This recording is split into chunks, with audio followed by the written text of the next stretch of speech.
Ashabul Kahf is an amazing story that happened in the past before the time of the Prophet Muhammad.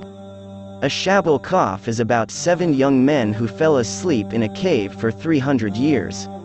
They hid in a cave to escape the cruelty of King Dukyanus in order to defend their faith. The young man's story is recorded in Al-Quran chapter Al-Kahf verse 9 to 26.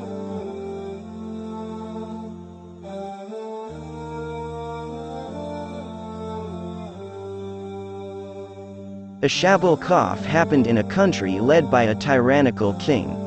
He ordered the people in the country to worship idols and leave their faith. If anyone went against his order, the king did not hesitate to kill him.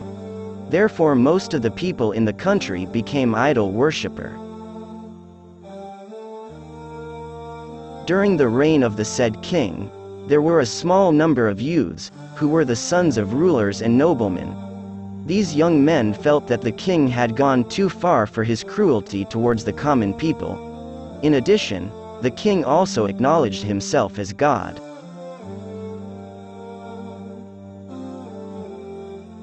As a result of their discussion, they decided to escape from the rule of the king, which is against their beliefs.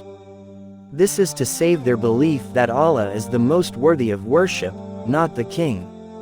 One day the king heard the news that there were some young men of the nobility who refused to worship idols. Knowing that, the king ordered his guards to immediately bring the young men to him. The king then offered various pleasures of wealth and rank in order for them to leave the faith. However, they remained steadfast in their position and rejected all the king's offers. The king was angry and gave the young men another opportunity to think about his offer. The young men remained with their faith. They then fled the city. They took refuge in a cave in the mountains, bringing together small amount of silver money for provision. The story says that they ran away accompanied by a dog.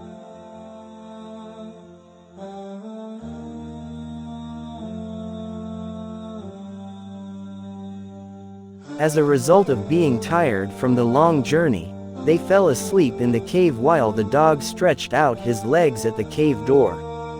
The news about the young men who escaped reached the king, and he ordered his men to find them to be prosecuted.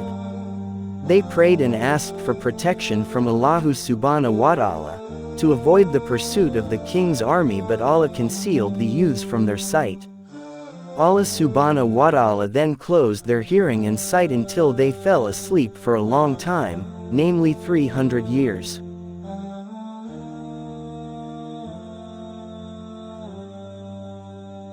Expected to be asleep for a long time, the young men woke up feeling disoriented.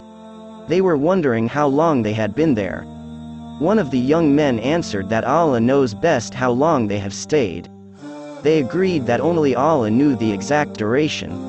One of them then went out to find food and ascertain how the city was doing.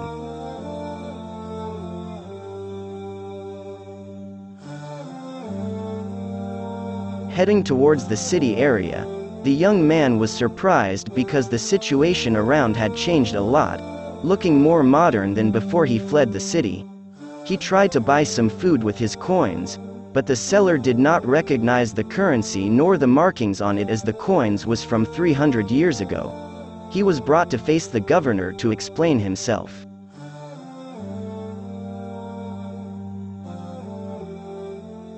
The governor at the time, who was a follower of Allah's religion, listened to the youth's tale. The governor and the townspeople were so amazed by what they heard that they asked to meet the rest of the group. By Allah's will, the society by then had adopted monotheistic belief in Allah. Therefore, the youth's personal safety was no longer under threat.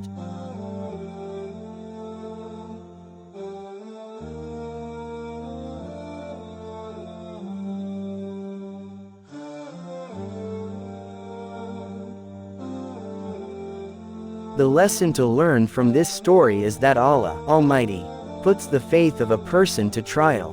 When Allah Almighty puts the faith to trial and when a believer is steadfast in his or her faith, then Allah assists them in ways that are beyond comprehension. Moreover, the story also gives the lesson that a Muslim must always remain in the company of people who are good and righteous. The men of Cave were all righteous, thus, them being together is one of the factors that attracted the mercy and assistance of Allah Almighty.